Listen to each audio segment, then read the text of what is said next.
Hi everyone, so this is my Unit 9 video response to Millennials in the sports industry. So this prompt is basically asking us to cite an example of a time that we worked with a colleague from another generation and just sort of give examples of the different communication style differences, the work ethic differences, and just the overall challenges or accommodations needed to provide a cohesive work environment.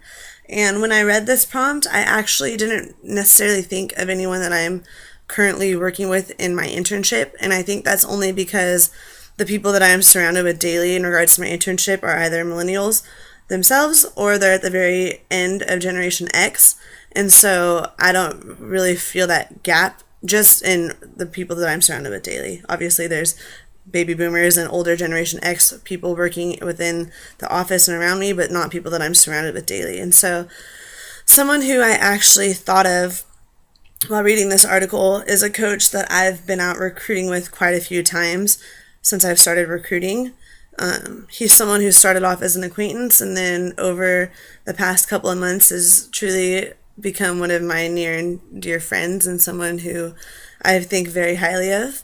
And he is a head coach and he's a baby boomer. And so we always talk at these tournaments, and a lot of this generational gap stuff ends up coming up in a lot of our conversations. And so as a baby boomer, he admits that one of his faults and setbacks is not being able to communicate thoroughly with millennials now, because we want to communicate through text messages and FaceTime and email, and we want things to be very convenient.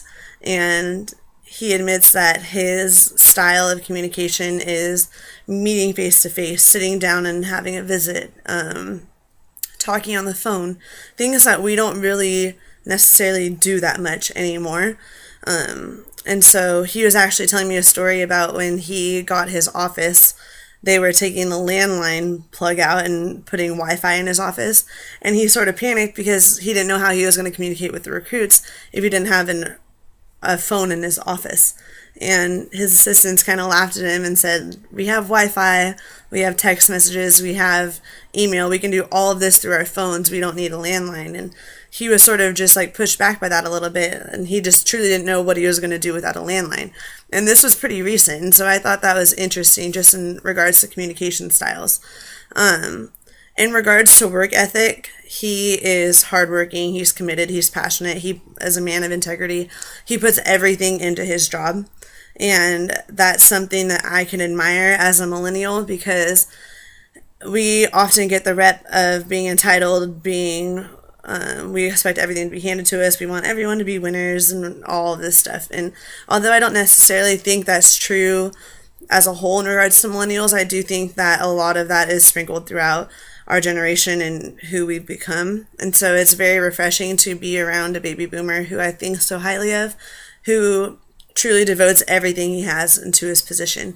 And that's something that I've also learned a lot through recruiting with him, is that if he sees a kid that's lazy whatsoever, he just stops talking to them, period. And I thought that was interesting, because as much as an asset as they would be to his program, he doesn't want anyone who is lazy. And I've seen him cut people off just for being lazy, and that's something that I think is very interesting, because he holds a standard to his program, and he's not going to let that generational gap change his standard and what he holds his players to. And that's something that I can really admire, and that's something that I want to start embracing as a coach as well.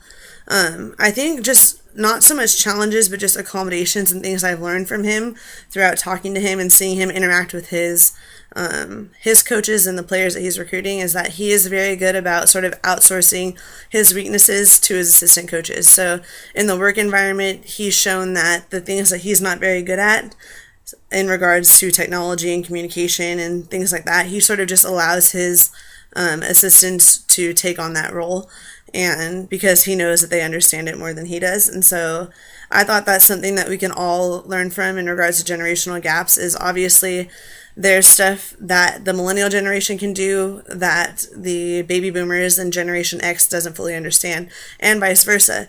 I think as millennials, we have a very difficult time meeting face to face. We have a very difficult time putting things into words in person, because everything we do doesn't require face to face contact anymore. So I think that that's something that I've learned from him, just from being around him so much, is that he allows his weaknesses to become his strengths through his assistants, and he uses the people that he is around every day to build up their staff as a whole. And I think that that's something that any work environment can do that has multiple generations in it, is just sort of allowing one generation's weakness to become the next generation's strength, and allowing the new generation's weaknesses to become the old generation's strength, and vice versa. And just, I think we can learn to really use each other and build each other up, rather than constantly just agreeing to disagree and saying that we're different and this will never work out. Because I think that it can work out, and there can be a functioning work environment with multiple generations, as long as we learn how to outsource our weaknesses and accept them and accept our strengths.